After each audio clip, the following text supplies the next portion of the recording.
There is a question many men find themselves asking late at night, when everything is quiet and there is nothing left to distract them from the thought. How could she walk away as though the relationship meant nothing? You gave your patience, your loyalty, your understanding. You stayed through the coldness, the silence, the moments when she seemed emotionally unreachable. Whenever she pulled away, you searched for something you might have done wrong and tried even harder to repair the distance. Then, eventually, she left. Or perhaps she remained physically present while emotionally checking out long before the relationship officially ended. And what makes the pain even harder to process is watching her appear completely unaffected. She smiles, shares moments online, continues with her routine, while you are left replaying everything and wondering how two people could experience the same relationship so differently. Today I want to examine that question without feeding you fantasies about revenge, karma, or promises that she will eventually return begging for another chance. Attachment psychology offers a more complicated explanation, and strangely enough, it can also make the situation easier to understand.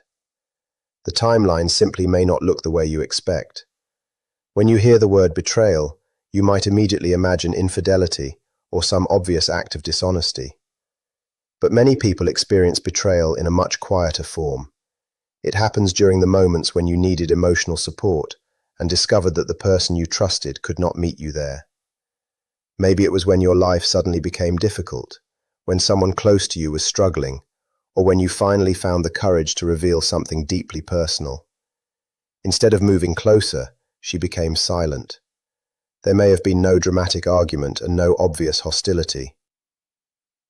She simply disappeared emotionally while remaining nearby physically. Perhaps she gave you enough warmth to convince you that the relationship was finally becoming secure, only to retreat again and leave you questioning whether you had misunderstood the entire connection. You asked whether she was okay and received a casual answer that neither of you truly believed. You tried to open the door emotionally, only to discover that she had already locked it from the inside. You may have spent years giving consistency, patience, and emotional loyalty without experiencing the same willingness to remain present when circumstances became uncomfortable. And because your support became predictable, she may have gradually treated it as though it were guaranteed, something that would simply remain available no matter how much distance she created. The painful reality is that she may never have described any of this as betrayal. From her perspective, she may have believed she was simply protecting her space, avoiding emotional pressure, or struggling to communicate what she felt. But your nervous system experienced something different. It remembered every unanswered message, every emotional withdrawal, every evening when you felt alone despite technically being in a relationship.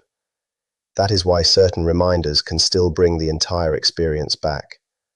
Her lack of awareness does not erase the impact her behavior had on you, and it does not transform hurtful behavior into acceptable behavior. It simply means she may not have understood the consequences while she was creating them. To understand what could happen afterward, we have to look at something she may have been unable to recognize while you were still beside her. Attachment researchers have described defensive processes in which emotionally avoidant individuals can limit their awareness of attachment-related feelings before those feelings become fully conscious. Later attachment research has also examined deactivating strategies, including minimizing the importance of relationships, suppressing dependency needs, and pushing away thoughts that create vulnerability. And there is an important consequence people often overlook.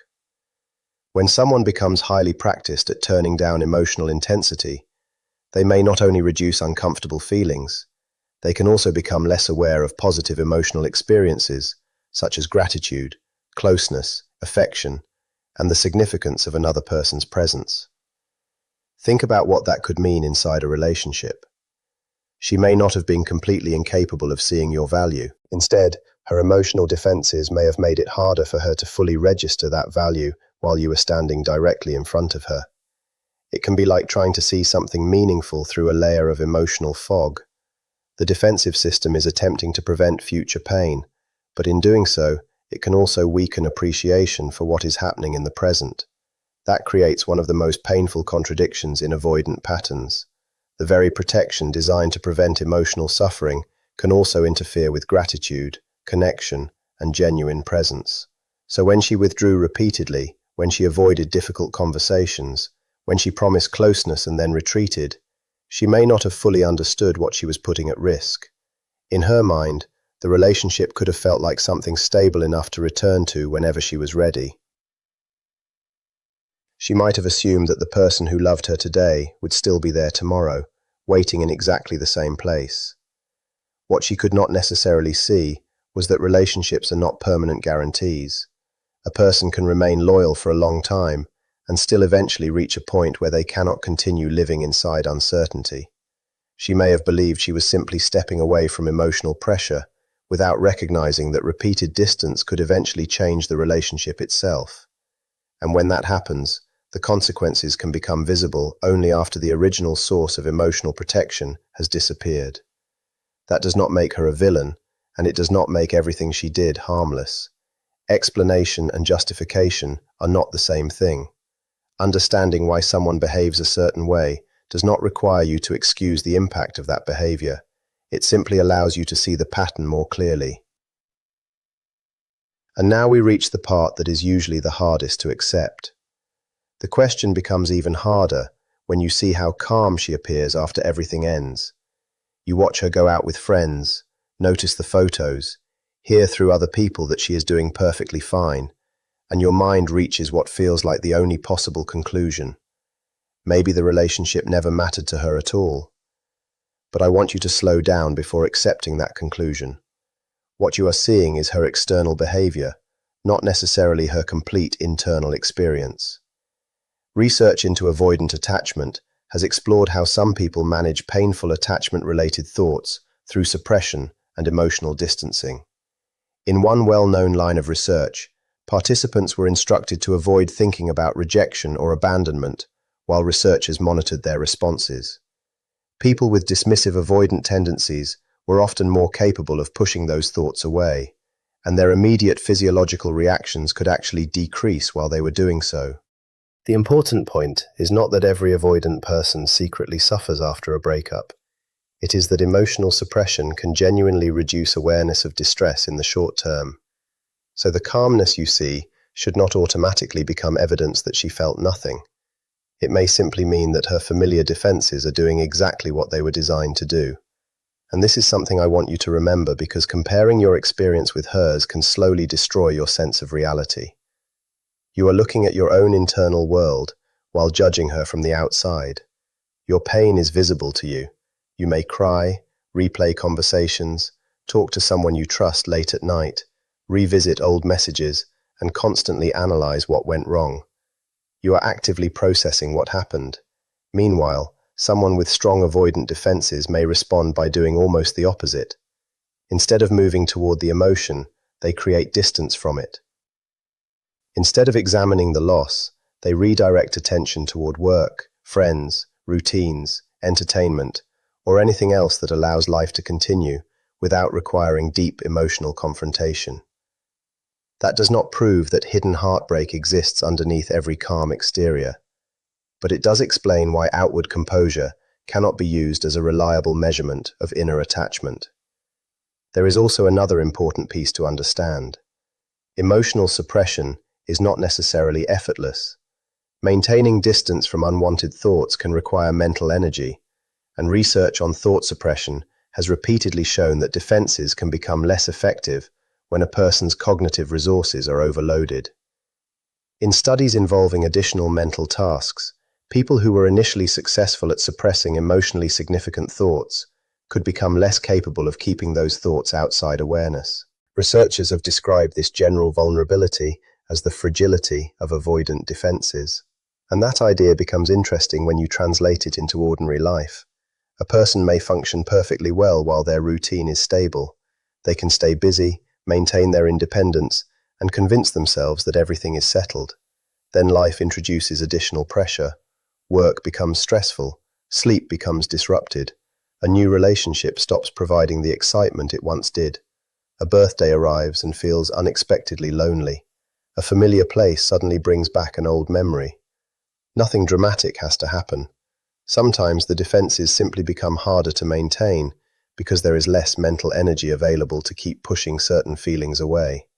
This is where the difference between visible pain and delayed emotional processing becomes important. The person who suffers openly may actually be doing something psychologically useful, processing the loss as it happens. The person who immediately distances themselves from the emotional material may experience less distress at first, while unresolved feelings remain outside conscious attention. That does not mean those feelings will inevitably return years later, and it certainly does not mean every avoidant person secretly regrets leaving. Human beings are far too complicated for that kind of guarantee. But emotional avoidance can sometimes postpone emotional processing rather than permanently eliminate it. And that brings us to the question that matters most. What can eventually interrupt the wall? Usually, it is not some dramatic movie-like moment. It may be something surprisingly ordinary. Sometimes it is simply the realization that your absence is no longer temporary. Not the silence of the first few weeks, when she may still assume you are emotionally available somewhere in the background, but the quieter kind of absence that comes when you have genuinely continued with your own life. There are no more messages asking whether she misses you, no carefully timed reactions to her posts, no indirect attempts to remain visible, no half-open door waiting for her whenever she decides to return. Eventually, she may realize that the person she assumed would always remain available has actually moved forward. There does not have to be a dramatic confrontation. No announcement is necessary. Nothing has to slam shut. The relationship simply no longer occupies the same place in your life, and sometimes the realization becomes even more personal.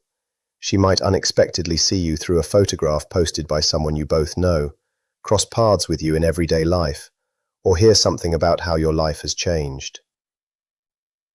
What catches her attention may not be some dramatic transformation. It may simply be the difference in how you carry yourself. You are calmer, more focused, less concerned with whether she notices you. You are no longer searching her face for hidden signals or interpreting every small interaction.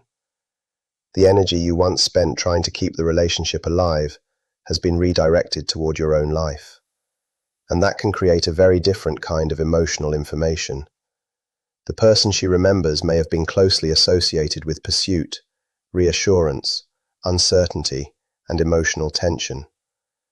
The person she sees now may simply be living. That contrast can challenge the old story her defenses created. The emotional filter that once helped her minimize the significance of the relationship may become less convincing when reality keeps presenting evidence that the connection mattered.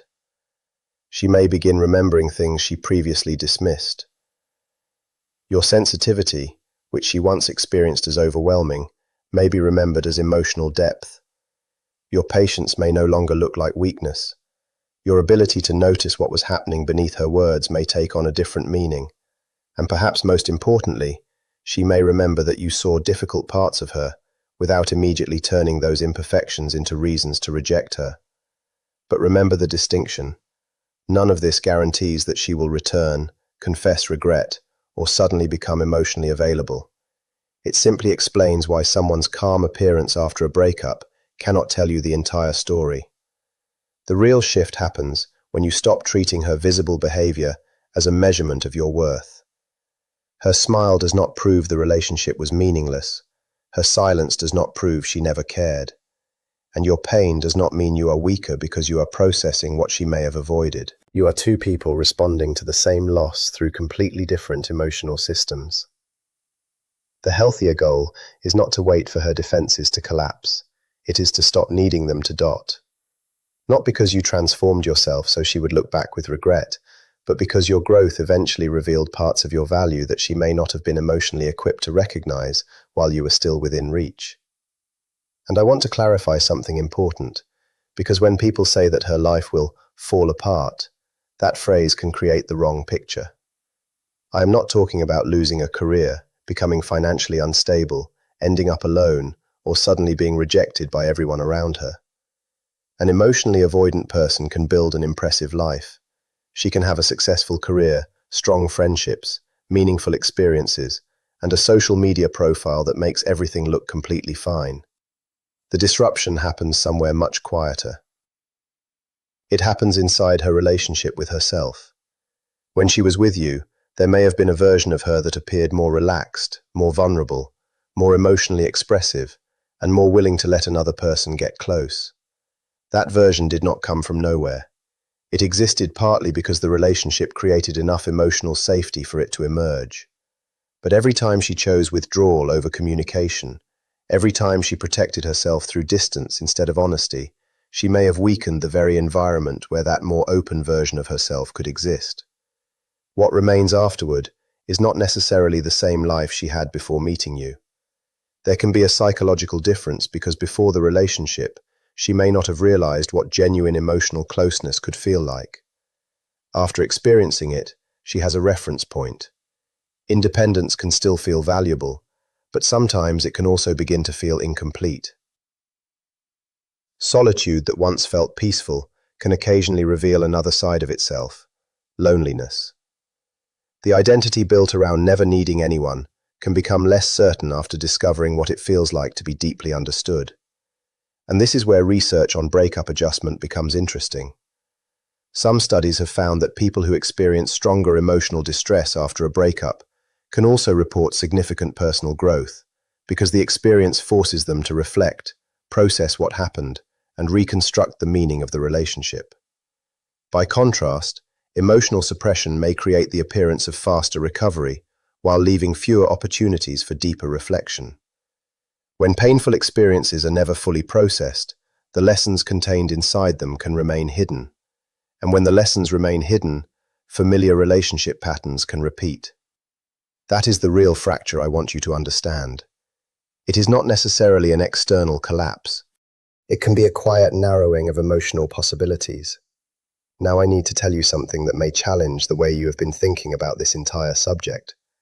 If you genuinely want to move forward, you need to hear it, even if it does not fit the story you originally wanted. Research does not support the idea that avoidance is simply a female problem or something unique to avoidant women. Attachment avoidance exists across genders, and some research has actually found higher average levels of avoidance among men. That matters because it reminds us that avoidance is not evidence that someone is cruel or incapable of love. It is a pattern of emotional protection that can develop when closeness has become associated with vulnerability, disappointment, or pain. She is not automatically a villain because she struggled with intimacy.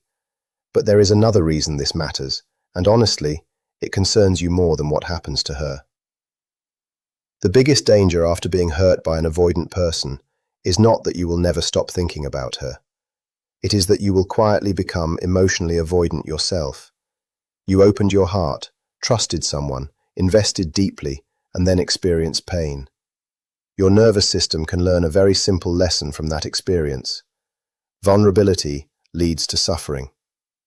If you accept that lesson without examining it, you may begin building the same walls you once wished she would remove. You might call it maturity. You might tell yourself that you are simply more careful now, that you are no longer naive, that you have learned not to care too much. But emotional protection and emotional maturity are not the same thing. Sometimes what feels like wisdom is simply an old wound learning how to disguise itself as strength. And this is why your healing matters so much. You are standing at a crossroads. One direction says, never trust like that again. The other says, I will understand what happened without allowing it to define every relationship that comes after. The second path requires more courage because it asks you to process the experience rather than build an identity around it. Research on breakup adjustment has also suggested that people who can construct a coherent story about what happened often adapt more successfully. In other words, your mind needs more than an ending. It needs meaning. So the first step is to name the pain instead of hiding from it. This is not weakness, and it is not an invitation to remain stuck in the past. Give yourself a limited period each day to write honestly about what happened. Describe the events as they occurred. Describe what you felt. Describe what you needed and what you did not receive.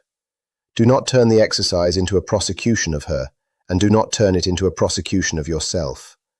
You are not writing a case against anyone. You are helping your mind organize an experience that previously existed as scattered memories and unresolved emotions. The second step is to stop measuring your recovery against her appearance. Every time you check her profile, search for updates, examine photographs, or ask mutual friends how she is doing, you are comparing your private emotional reality with a carefully limited glimpse of hers. That comparison cannot give you reliable information. It only keeps you psychologically connected to something you are trying to release. Mute her. Hide her updates. Remove reminders if necessary. Create enough distance for your attention to return to your own life. You are not doing this because you hate her. You are doing it because healing requires space. The third step is one of the most important distinctions you can make. Separate, "She did not have the capacity to love me in the way I needed," from "I was not worthy of being loved." Those statements are completely different. Someone's emotional limitations are not a measurement of your value. Their inability to offer consistency does not prove that your needs were unreasonable. Your willingness to love deeply does not become a flaw simply because the person receiving that love could not meet you at the same level. Your task now is not to convince yourself that she was terrible or that you were perfect. Your task is to understand the relationship accurately, keep the lessons that help you grow, release the conclusions that damage your future, and make sure that what happened with one person does not become the blueprint for how you treat every person who comes after her.